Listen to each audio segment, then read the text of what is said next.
नमस्ते सबैजनालाई। आजको यस भिडियोमा चाहिँ हामी जुन दुईटा कुराहरू छलफल गर्छौँ। एउटा चाहिँ इतिहासमा कस्तो के चाहिँ आइडिया लगाउने अथवा के चाहिँ बुद्धि पुर्याउने मान्छेले चाहिँ करोडपति भयो शेयर मार्केटबाट, यो कुरा चाहिँ हामी छलफल गर्छौँ। तपाईले थम्बनेलमा नै देखिसक्नुभयो होला। यसको बारेमा हामी अन्तिममा छलफल गर्छौँ। त्योभन्दा अगाडि चाहिँ हाम्रो जुन नेपाल राष्ट्र ब्याङ्कले क ख र ग वर्गका वित्तीय संस्थाहरूलाई चाहिँ अब चाहिँ नगद लाभांश पनि दिन सक्ने उनीहरूले चाहेमा भन्ने एउटा निर्णय गर्यो। पहिला चाहिँ के थियो भनेपछि लगभग बोनस सेयर चाहिँ अनिवार्य जस्तो गरेको थियो नेपाल राष्ट्र ब्याङ्कले। त्यसको उद्देश्य चाहिँ विशेष गरी पुँजी बढाउनु, जतिसक्यो पुँजी बढाउनु र त्यसको सेफ्टी फ्याक्टरलाई, जुन वित्तीय संस्था ब्याङ्कहरू छन् तिनीहरूको सेफ्टी बढाउने, पुँजी बढाएर चाहिँ तिनीहरूलाई चाहिँ सुरक्षित बनाउनको लागि विशेष गरी यो बोनस सेयर नै दिन पर्ने अवधारणा ल्याएको थियो। जस्तो उदाहरणको लागि निफ्राले गत साल चाहिँ 8% नगद लाभांश दिन्छु भन्दाखेरि चाहिँ नेपाल राष्ट्र ब्याङ्कले त्यसलाई फिर्ता गरेर फेरि होइन बोनस सेयर दि भनेर उसलाई भन्यो। त्यस्तै गरी अब चाहिँ के भयो भनेपछि यो सालदेखि अब तिनीहरूको चाहिँ पुँजी बढ्यो। धेरै ब्याङ्कहरू कति मर्जरमा गए र कतिहरूको चाहिँ बोनस दिँदाखेरि चाहिँ पुँजी बढ्यो र त्यसले गर्दाखेरि चाहिँ अब चाहिँ क्यास डिभिडेन्ड पनि दिन सकिन्छ भनेर नेपाल राष्ट्र ब्याङ्कले निर्णय गर्यो। तर यसको मतलब यो होइन कि क्यास नै दिनुपर्छ, अब बोनस दिनै हुन्न भन्ने चाहिँ यसको मतलब होइन।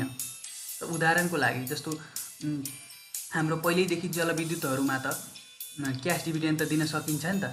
क्यास डिभिडेन्ड पुरै दिन्छु भने पनि पाउँछ नि त कम्पनीले। त्यही पनि बोनस सेयर त उनीहरूले दिएका छन्। यसको भन्नुको मतलब के हो भने त्यो भन्न खोजेको चाहिँ के भने क्यास डिभिडेन्ड यदि तपाईँहरू दिन चाहनुहुन्छ भने चाहिँ दिनुहोस् भनेर चाहिँ नेपाल राष्ट्र ब्याङ्कले निर्णय गरेको। यो भन्नुको मतलब क्यास डिभिडेन्ड मात्रै दिने, अब बोनस नदिने भन्ने चाहिँ होइन। यो चाहिँ बुझ्न जरुरी छ। र यो क्यास डिभिडेन्ड दिनाले के कस्तो घाटाहरू आउँछन् जुन मार्केटमा एकदमै डर देखिएको छ अहिले, विशेष गरी लगानीकर्ताहरू जुन चाहिँ नयाँ छन्। नयाँ लगानीकर्तामा त क्यास डिभिडेन्ड दिएपछि त अब किता बढ्ने भएन, क्यास त कति नै आउँछ र।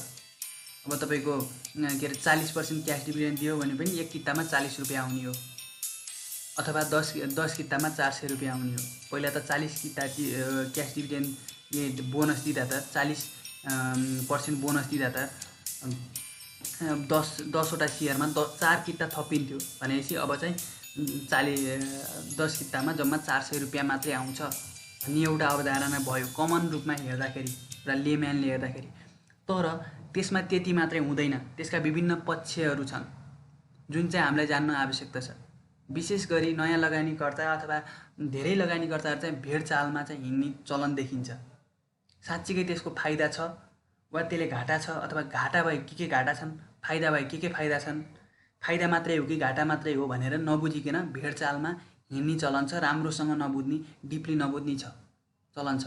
र यसलाई चाहिँ आज हामी जति सक्यो यसका सबै पक्षहरू, नगद लाभांश घाटा मात्रै होइन, केही कुराहरू होलान् फाइदा अथवा धेरै कुरा होलान् घाटा अथवा धेरै फाइदा होलान्, के होला त वास्तविक कुरा चाहिँ हामी बुझ्छौँ यो भिडियोको अन्त्यमा।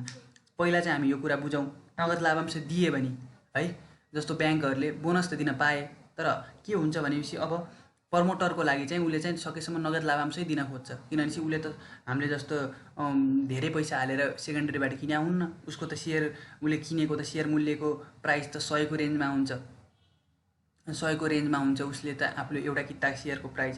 सो उसले चाहिँ सकेसम्म नगद लाभांश नै लिन खोज्छ। किनभनेपछि नगद लाभांश उसले 40% नगद लाभांश भयो भने पनि उसको 100 रुपियाँमा 40 रुपियाँ कमाए भयो, 1000मा 400 र 10,000मा 4000 र 1 लाखमा 40,000 रुपियाँ कमाइ भयो। उसले त्यो चाहन्छ र हामीले त अब हामीले महँगोमा हान्छौँ, सेकेन्डरी मार्केटबाट महँगोमा किन्छौँ। त्यही भएर हामीलाई चाहिँ अहिलेको तत्कालै हेर्दाखेरि चाहिँ नगद लाभांश चाहिँ राम्रो होइन भन्ने लाग्छ। र यसले वास्तविकता के हो हामी यस भिडियोमा छलफल गरौँ। त्यसपछि कस्तो अवस्थामा चाहिँ किन्ने भनेर हामी छलफल गर्नेछौँ। क्यास डिभिडेन्डको बारेमा आज हामी फाइदा र बेफाइदा छलफल गर्छौँ। हामी पहिला केही फाइदाहरू छलफल गर्छौँ र यसको बेफाइदा पनि छलफल गर्छौँ पुरा रूपमा। यसका हरेक एस्पेक्टहरूलाई हेरेर छलफल गर्छौँ र यो कुनै बायस भएर अथवा कुनै तरिकाले भन्दा पनि यसलाई वास्तविकताका आधारमा हामी एनालाइज गर्छौँ। फाइदा हेर्दाखेरि लिमिटेड सप्लाई, जस्तो के छ भने बोनस सेयर दिँदाखेरि एउटा कम्पनीका उदाहरणको लागि 100 किता छन् बजारमा, र एक सालमा उसले कति 40% बोनस सेयर दियो भनेपछि अब 140 किता भयो। मतलब किता चाहिँ बढे बजारमा। जसको चाहिँ 1 करोड किता थियो उसले 40% बोनस दियो भने त 1 करोड 40 लाख किता भयो नि त बजारमा। हो, त्यो सप्लाई बढ्दै जाँदाखेरि मान्छेसँग मसँग 100 किता थियो पहिला के अरे 1000 किता थियो, अब 1400 किता भयो मसँग। म त अनि त्यो धेरै भयो कि सप्लाई चाहिँ बढ्दै गयो। अर्को वर्ष चाहिँ त्यही अनुसार कम्पाउन्डिङमा सप्लाई बढ्दै जान्छ। त्यो भन्नुको मतलब यत्र तत्र धेरै धेरै सेयरहरू हुन्छ। त्यो भयो भने के हुन्छ, प्राइस चाहिँ बढ्न पाउँदैन, प्राइस चाहिँ घटिरहन्छ। त्यसको उदाहरण हो जस्तो नेपालको उत्कृष्ट ब्याङ्क त अहिले नोबेल ब्याङ्क हो नि त, जसले चाहिँ तपाईँको 30% 40%सम्म बोनस दिइरहेछ हरेक वर्ष। त्यही पनि योभन्दा केही वर्ष अगाडि चाहिँ 5000 6000मा भएको नोबेल ब्याङ्क किन अहिले त 800 900 अथवा 1000मा आयो त? कम्पनी त बिग्रिया होइन नि त, कम्पनीको फन्डामेन्टल त नराम्रो भए होइन, म्यानेजमेन्ट नराम्रो भए होइन। यसको मुख्य कारण के हो भनेपछि बोनस सेयर चाहिँ बढ्दै जाँदाखेरि, समयअनुसार बोनस सेयर चाहिँ जसले कम्पनीले दिन्छ त्यो बढ्दै जाँदाखेरि के हुन्छ भने त्यो कम्पनीको किताहरू बढ्दै जान्छन् र किताहरू बढ्दै जाँदा मार्केटमा यसको प्राइस घट्नु त स्वाभाविक नै हुन्छ। अब त्यो भएर लिमिटेड यदि हाम्रो क्यास डिभिडेन्ड मात्रै कम्पनीले दिन लाग्यो भने त त्यो सेयर त बजारमा कम हुन्छ नि त। अनि त्यो सेयर कम भइसकेपछि चाहिँ के हुन्छ भनेपछि त्यसको प्राइस बढ्ने चान्स चाहिँ हुन्छ। अरू थप विशेषहरू हामी अहिले छलफल गर्दै जानेछौँ। अर्को चाहिँ नगद लाभांश दिँदाखेरि के अर्को फाइदा चाहिँ के हुन्छ भने यसको चाहिँ इपिएस चाहिँ बढ्छ। कसरी भन्नु होला भने जस्तो अहिलेका ब्याङ्कहरू हेर्नुहोस्, अहिलेका ब्याङ्क कमर्सियल ब्याङ्कहरू 1-2वटा छोडेर, नोबेल ब्याङ्क जस्तो ब्याङ्कहरू 1-2 ब्रान्डेड ब्याङ्कहरू छोडेर अरूको कमर्सियल ब्याङ्कको इपिएस चाहिँ 15, 16, 20 मात्रै रहेको छ। उनीहरूले कमाछन्, राम्रो कमाइ छ ब्याङ्कहरूको। र अब यो राम्रो कमाइ हुँदाहुँदै पनि उनीहरूले चाहिँ किन त अब कम भयो त उनीहरूको इपिएस भन्दाखेरि उनीहरूले चाहिँ बोनस सेयर बाँडे। बोनस सेयर चाहिँ एकदमै बढी गरे हरेक वर्ष। जस्तो यो वर्ष 100 किता, अब जस्तो 1 लाख किता थियो भने अर्को वर्ष 20% बोनस दिएपछि त 1,20,000 किता सेयर भयो। तपाईँको सेयर बढ्नु भनेको के पनि हो भनेपछि जस्तो घरमा, म तपाईँलाई उदाहरण दिन्छु, घरमा एउटा बाउका 2 छोरा छन् भने उनीहरूले सम्पत्ति धेरै पाउँछन्। तर एक बाउका 10 छोरा छन् भने त उनीहरूको बाउको सम्पत्ति धेरै भए पनि उनीहरूले त थोरै सम्पत्ति पाउँछ नि त। हो, यस्तै किता बढ्नु भनेको सम्पत्ति चाहिँ त्यसले कमाएको पैसा चाहिँ बाँडिनु हो, धेरै बाँडिनु हो। जति धेरै किता भनेको त्यति धेरैमा बाँडिनु हो। त्यही भएर किता बढ्दै जाँदाखेरि इपिएस चाहिँ घट्दै जान्छ। अनि त्यस्तै गरी तपाईँलाई अर्को भनेको जस्तो उदाहरणका लागि एउटा कम्पनीको 1 लाख किता सेयर छ अनि उसले चाहिँ अब तपाईँको के भयो भने उसले कति पर्सेन्ट बोनस दियो भनेपछि 40% बोनस दियो भन्दाखेरि अब उसले चाहिँ 140% तपाईँको प्रोफिट गर्दा पनि 1 लाख किता थियो, 1 लाख किता थियो, अब 40% बोनस दियो भने 1,40,000 भयो। अब उसले त्यही 140% ग्रोथ गर्दा पनि उसको इपिएस पहिला जति नै हुने भयो। ग्रोथ त 40% भएको नि, तर किता बढ्यो, त्यही भएर उसको इपिएस चाहिँ बराबर हुने भयो। उसले इपिएस बढाउनलाई त एकदमै धेरै ग्रोथ गर्नुपर्ने हो। हरेक वर्ष त त्यो ग्रोथ गर्न सम्भव छैन, विशेष गरी ब्याङ्क फाइनेन्सियल इन्स्टिट्युटहरूमा। अब नेपालमा अब हामीसँग अरू विशेष गरी हाम्रो स्टक मार्केटमा अरू कम्पनीहरू छैनन्। जस्तो अब हाम्रो स्याम्पू कम्पनी हुन्थ्यो अथवा फार्मास्युटिकल हुन्थ्यो, उसको चाहिँ व्यापार विस्तार चाहिँ एग्रेसिभली गर्न मिल्छ। त्यही भएर उनीहरूले बोनस किता थप्यो भने पनि उनीहरूले विभिन्न ठाउँमा चाहिँ आफ्ना शाखाहरू थप्दै जान सक्छन्। तर ब्याङ्कमा त पहिले नै यिनीहरू स्याचुरेटेड छन्, पहिले नै एकदम धेरै ठाउँमा शाखा विस्तार भइरहेका छन्। अब त्यस ठाउँमा अब तपाईँले डोल्पामा गएर शाखा विस्तार गर्नु भने त्यहाँ कति मान्छे आउँछन्, त्यहाँ कर्मचारी राखेर फाइदा पनि त हुनु पऱ्यो। त्यही भएर फाइनेन्सियल इन्स्टिट्युसन र अन्य जुन अरू उद्योगहरू हुन्छन्, जस्तो सिमेन्ट उद्योग मानौँ अथवा अन्य कुनै स्याम्पू उद्योग अथवा बिस्कुट उद्योग, त्यसमा र हाम्रो फाइनेन्सियल इन्स्टिट्युसनमा फरक छ। त्यही भएर यिनीहरूले चाहिँ के अरे जुन मात्रामा बोनस सेयर बढाउँछन् त्यो मात्रामा चाहिँ यिनीहरूले आफ्नो बिजनेस विस्तार गर्न त सक्दैनन्। त्यो कारणले चाहिँ इपिएस घट्दै आएको छ। अब चाहिँ अब चाहिँ जब क्यास डिभिडेन्ड मात्रै दिने चलन भयो भने चाहिँ अहिले जुन ब्याङ्क चाहिँ कमर्सियल ब्याङ्कहरू 14-15% इपिएस दिएका छन्, उनीहरूको चाहिँ के हुन्छ भनेपछि उनीहरूको व्यापार त बढ्दै जान्छ नि त। किनभनेपछि अहिले अहिले नेपालमा ब्याङ्किङ प्रणाली प्रयोग गर्ने जनता कति होला? 60%, 65%। र यो त जति आधुनिकता बढ्दै जान्छ त्यो ब्याङ्किङ प्रणाली युज गर्ने जनसङ्ख्या त बढ्दै जाने हो। र ब्याङ्क चाहिँ मर्जर गरेर नेपाल राष्ट्रमै जति सक्यो थोरै ब्याङ्क राख्ला, कम्पिटिसन पनि घट्ला। र त्यो गर्दा ब्याङ्कमा आउने जनसङ्ख्या बढ्दै जाँदा गाउँमा जुन 24% ब्याजबाट लिन्छन् अहिले मान्छेले, एकदम कमन छ, त्यो त पछि त घट्दै जाने हो नि त। ब्याङ्कमा मान्छेको पहुँच बढ्छ, ब्याङ्कबाटै ब्याज लिन्छन् 16, 17, 18%मा। भनेपछि ब्याङ्कको फाइदा चाहिँ भविष्यमा एकदमै बढ्नेवाला छ। म चाहिँ यसमा बुलिस छु। र यसमा चाहिँ यिनीहरूको चाहिँ अब जब क्यास डिभिडेन्ड दिने चलन आयो भने 20, 25, 30, 40%सम्म पनि हरेक कमर्सियल ब्याङ्कको इपिएस हुनु चाहिँ कमन कुरा हो। यो चाहिँ मैले कुनै गफ लाएको होइन, तपाईँ पनि सोच्न सक्नुहुन्छ होइन। तपाईँ पनि यिनी फ्याक्टलाई, मैले भनेको फ्याक्ट साँच्चै हुन् कि होइनन् भनेर आफै सोचेर भेरिफाई गर्न सक्नुहुन्छ। अर्को चाहिँ त्यही भएर इपिएस चाहिँ एकदमै बढ्नेवाला छ भविष्यमा यदि क्यास डिभिडेन्ड नै ब्याङ्कले दिने भने 40-50%। र यसमा चाहिँ हामीले सोच्न पर्ने चाहिँ के कुरा के हो भनेपछि फेरि यदि हामीले 40% क्यास डिभिडेन्ड पाउने क्यास डिभिडेन्ड त पाउँछौँ, र यसमा चाहिँ हामीले कम्पनी सिलेक्ट चाहिँ राम्रोसँग गर्नुपर्छ। जब हामीलाई क्यास डिभिडेन्ड दिने कम्पनीमा चाहिँ हामीले पी रेसियोलाई चाहिँ एकदम ख्याल दिनुपर्छ। जस्तै हामीले बोनस सेयर दिनेमा त्यति बोनस सेयर दिँदाखेरिसम्म हामीले ब्याङ्कलाई त्यति पीलाई ख्याल गर्दैनौँ, 25 भए पनि ओके छ भन्थ्यौँ। तर जुन दिन चाहिँ हाम्रो क्यास डिभिडेन्ड दिन सुरु गर्छ त्यो दिन चाहिँ हामीले पीलाई एकदमै बढी हेर्नुपर्ने हुन्छ। किनभनेपछि पीबाट नै हामीले कति बोनस दियो भन्दा पनि पी कतिमा किनिमले चाहिँ हामीले कति % फाइदा खायौँ भन्ने चाहिँ हाम्रो चाहिँ हामीलाई चाहिँ ग्यारेन्टी गर्छ है। कति % फाइदा खायौँ भने पीले डिफाइन गर्छ। जस्तो हामीले पी 20मा किन्यौँ भनेपछि हामीले चाहिँ त्यो कम्पनीबाट हामीले वार्षिक रूपमा क्यास डिभिडेन्ड दिन्छ भने त्यो कम्पनीले 5% चाहिँ हामीले रिटर्न पाछौँ। तर हाम्रो ब्याङ्कमा त फिक्स डिपोजिटमा राख्यौँ भने पनि 10-11 पाइन्छ अहिले। त्यो भएर पी चाहिँ एकदमै हेर्नुपर्ने हुन्छ। अब म तपाईँलाई केही हिन्ट दिन्छु। जस्तो अहिले यस्तो ब्याङ्कहरू छन्, कमर्सियल ब्याङ्कहरू, भोलि बिहान तिनीहरूले क्यास डिभिडेन्ड देलान् अथवा बोनसै देलान्। अहिले चाहिँ कस्तो कमर्सियल ब्याङ्कहरू छन् जो चाहिँ एकदमै पी 10मा छन्। जस्तो प्रभु ब्याङ्क, म एउटा उदाहरणको लागि मात्रै हो, मैले प्रभु ब्याङ्क किन्नुस् भनेको होइन, जसको चाहिँ अहिले तपाईँको मार्केटमा एलटिपी लगभग 210-12 छ र उसको चाहिँ बुक भ्यालु मात्रै पनि 156 छ। भन्नुको मतलब यदि ऊ कम्पनी पुरै डुब्यो भने पनि त्यसलाई लिलामी त्यो सेयरलाई लिलामी गर्दाखेरि त्यो ब्याङ्कलाई लिलामी गर्दाखेरि एउटा सेयरको भागमा 156 रुपियाँ सम्पत्ति आउँछ र ऊ चाहिँ इपिएस 19 छ अहिले। भनेपछि अब उसले डिस्ट्रिब्युटेबल इपिएस कम होला तर 19 छ। एउटा कम्पनी 156 यसको बुक भ्यालु छ, इपिएस 19 छ, एलटिपी जम्मा 200 छ।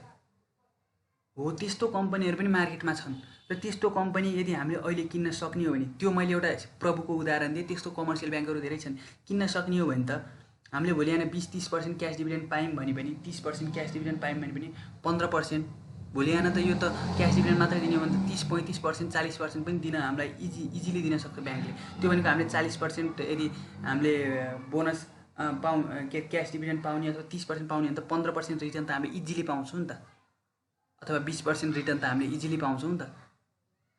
200 रुपियाँमा किनेर हामीले 40 रुपियाँ कमाउनु भनेको, 200मा 40 रुपियाँ कमाउनु भनेको त धेरै हो नि त। हो त्यो चाहिँ हामीले बुझ्न जरुरी छ। त्यसको लागि चाहिँ हामीले जुन पी रेसियोलाई चाहिँ हेर्न अत्यावश्यक छ र त्यस्तो ब्याङ्कहरू इनफ छन् बजारमा अहिले। कमर्सियल ब्याङ्क अहिले किन्ने चाहिँ सही अवसर हो। अब म अहिले यसको बारेमा थप छलफल पनि गर्नेछु। र अब हेर्नुहोस्, अर्को चाहिँ क्यास डिभिडेन्ड त्यो भइहाल्यो। अब अर्को चाहिँ क्यास एभ्री इयर भने मैले, यो चाहिँ कस्तो भनेपछि यदि तपाईँलाई क्यास डिभिडेन्ड दिन लाग्यो भने अहिले बोनस सेयर दिँदाखेरि के हुन्छ भनेपछि तपाईँले बेच्छु भनेको टाइममा त तपाईँले बेच्न सक्नुहुन्न नि त। अनि किनभनेपछि त्यो मार्केट बियरमा छ भने त तपाईँले बोनस पाए पनि त्यसलाई थोरैमा बेच्नुपर्ने हुन्छ। तर क्यास डिभिडेन्ड आउन लाग्यो भने चाहिँ तपाईँले यदि थोरैमा कुनै थोरै पैसा हालेर पी कम भएको कम्पनी किन्नु भएको छ भने त तपाईँलाई त एउटा राम्रो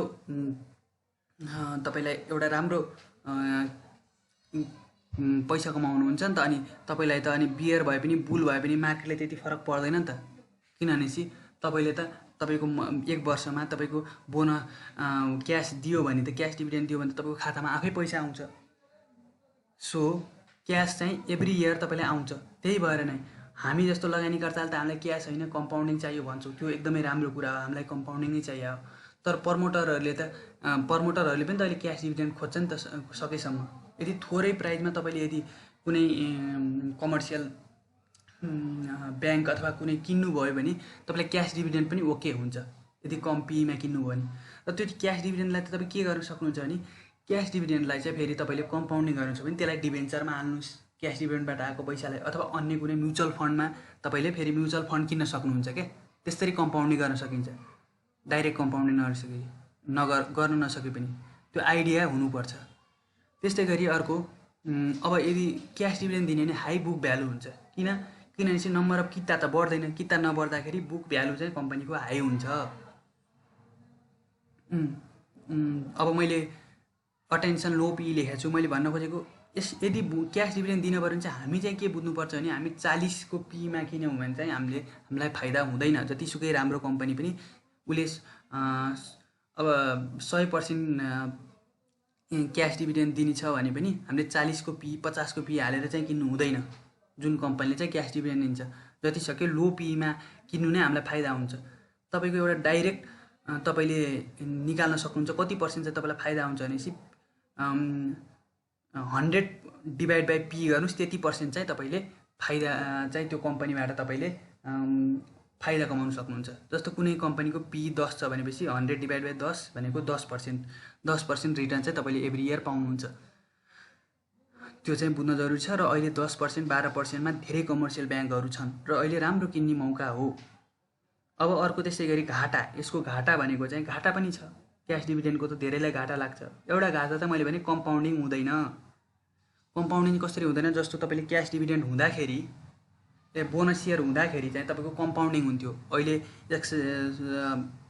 अब 100 कितामा 20 किता दियो, अर्को साल चाहिँ 120 कितामा फेरि 20% EPS 20% बोनस इयर दियो भने 120 कितामा दिन्थ्यो, अर्को साल 120 कितामा दिन्थ्यो, अनि अर्को साल चाहिँ त्यसमा पनि फेरि थपिँदै जान्थ्यो, त्यसमा दिन्थ्यो के। अहिले यो वर्ष 100 कितामा 20% दिन्थ्यो भने अर्को साल 120 हुन्थ्यो, त्यो 120मा 20% दिन्थ्यो भन्दाखेरि बोनस कम्पाउन्डिङ हुँदै जान्थ्यो। लामो समयपछि चाहिँ तपाईँलाई धेरै फाइदा हुन्थ्यो। लामो समय, मैले भन्न खोजेको लामो समयको तपाईँको अन्तराल हुन्थ्यो नि, त्यसमा चाहिँ कम्पाउन्डिङ भएर पछिको इयरमा धेरै फाइदा हुन्थ्यो।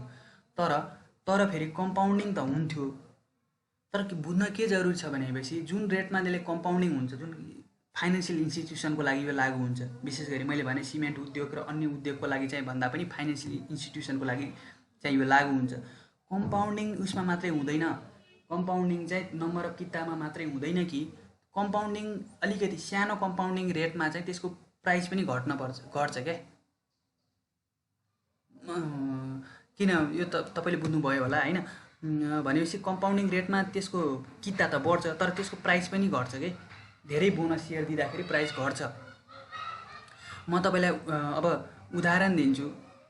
जस्तो हेर्नुहोस्, पोहोर जीवन विकास लघु वित्तले 113 EPS थियो त्यसको, तर अहिले कति छ 70 को हाराहारीमा 77 होला सायद, त्यतिमै त्यसको EPS छ।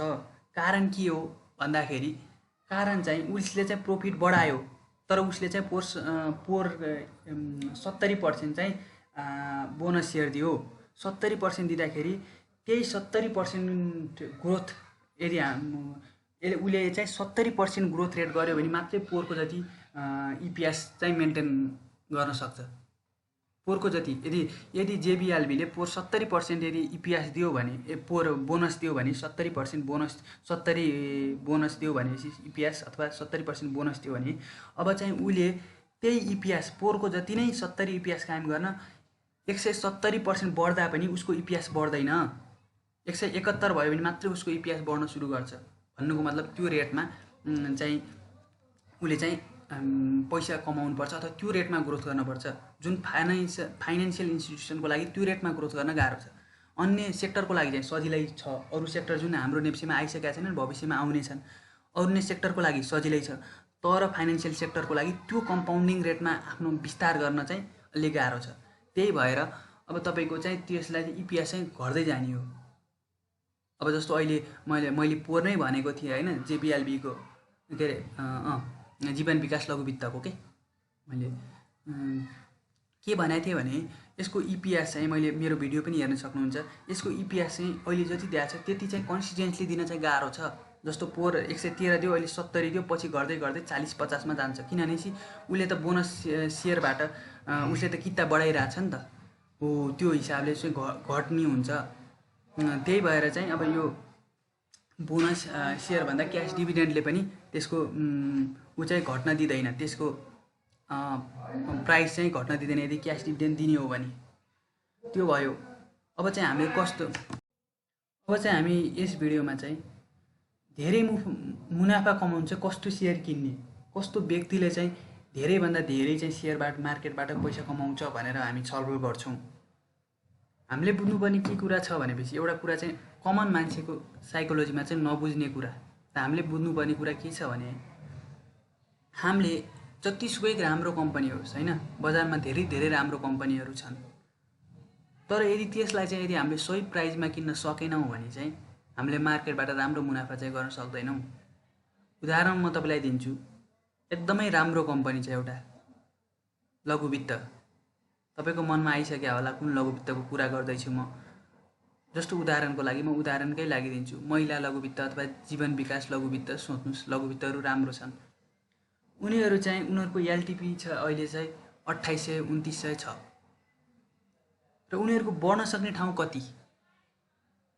मैले तपाईँलाई प्रश्न गरेँ, मैले आफै पनि म उत्तर दिँदिनँ, तपाईँलाई प्रश्न गरेँ। अब उनीहरूको चाहिँ बढ्न सक्ने ठाउँ कति? 3000बाट। पोहोर चाहिँ इपिएस 113 थियो, 70% इपिएस दियो जीवन विकासले। अहिले चाहिँ 70% इपिएस दिएर 100 किता हुनेको 70 किता बढ्यो र 170 किता भयो। अब अहिले चाहिँ त्यसको इपिएस 77 छ होला सायद, 70कै रेन्जमा छ भनेपछि अब चाहिँ बढ्न सक्ने ठाउँ कति त? अब अहिले यो साल सायद 50% बोनस देला अथवा 60% बोनस देला, कति दिन्छ होइन भनेपछि 70% 60% बोनस दिँदाखेरि अर्को साल त त्यसको इपिएस घट्छ कि बढ्छ? तपाईँहरूले सोच्न पर्ने कुरा हो यो। यदि तपाईँहरूले इतिहासलाई हेर्न सक्नुहुन्छ, 113 थियो पोहोर, अहिले किन घट्यो भनेपछि त्यसको प्रोफिट त बढ्या छ, तर प्रोफिट बढे पनि तपाईँको इपिएस घट्यो नि। किनभने उसले त 70% उसले त्यही इपिएस मेन्टेन गर्न पनि मैले अघि भने जस्तै 70% उसले चाहिँ ग्रोथ गर्न पऱ्यो, कम्पनीको प्रोफिट गर्न पऱ्यो भनेपछि अर्को साल घट्छ कि बढ्छ? अब जसले चाहिँ अहिले 3000को जेबिएलबी अथवा जीवन विकास चाहिँ बोनस सेयर दिएपछि 5000मा पुग्छ भनेर जसले प्रिडिक्सन गर्नुहुन्छ, कुन आधार हो त्यो? के तपाईँसँग सेयर जीवन विकासको तपाईँले सेयर किन्नुभयो 5000मा भन्दै त्यो 8000मा पुग्छ त त्यो? यिनी कुराहरू चाहिँ हामीले बुझ्न जरुरी छ। अवश्य पनि राम्रो कम्पनी हो होइन, राम्रो कम्पनी होइन भन्दैन म जीवन विकासलाई, तर अबको बुल आउँदै गर्दा के जीवन विकास कतिमा पुग्ला? कि 3000बाट 10000 पुग्ला र अर्को साल 10000बाट 20000 पुग्ला? त्यो चाहिँ हामीले आफैले सोच्न पर्ने कुरा हो। के त्यसमा हामीलाई 100 गुणा अथवा 20 गुणा 10 गुणा गेन गर्ने ठाउँ छ त? ठिक छ, जसले चाहिँ त्यसलाई 100 रुपियाँमा आइपिओ पार्नुभयो त्यसले कहिले पनि नबेच्नुहोस्, ठिक छ, ओके छ। जीवन विकासले राम्रो प्रॉफिट दिन्छ, अझै पनि केही टाइम 50% इपिएस मेन्टेन गर्ला 2-4 वर्ष। तर त्यसले त्यसको कतिसम्म कन्टिन्यू हुन्छ त्यो इपिएस 50%? हामीले देख्यौँ नि त कम्पनीहरू, पहिला कम्पनीहरू जस्तो यही हाम्रो नोबेल ब्याङ्क जसले पहिले 100% सम्म हाम्रो बोनस दियो, कि अहिले दिन सक्छ 100%? कम्पनी ठुलो हुँदै जाँदाखेरि त्यसको भविष्य के भन्ने सोच्न, अथवा त्यो चाहिँ कति प्राइस बढ्छ? कम्पनी त राम्रो होला, म्यानेजिङ राम्रो भएपछि कम्पनी राम्रो हुन्छ सधैँभरि, तर त्यो कतिसम्म बढ्न सक्छ र त्यसमा कतिमा किन्ने भन्ने चाहिँ हामीले सोच्न पर्ने अत्यावश्यक छ। जस्तो अहिले कम्पनी उदाहरण दिन्छु, मैले अघि प्रभुको उदाहरण दिएँ, अब म पिसिबिएल पनि एउटा कम्पनी हो जसको चाहिँ अहिले हाम्रो पी रेसियो तपाईँको 13 छ र एलटिपी लगभग तपाईँको 250 अथवा 240 को रेन्जमा छ। अब त्यो कति घट्यो भने? र त्यो भोलि बिहान कम्पनी त अहिले त ब्याङ्किङ सेक्टर त विभिन्न तरलताको अभावले गर्दा धर्मयास पछि बढ्यो भने चाहिँ त्यसको बढ्ने सम्भावना कति छ?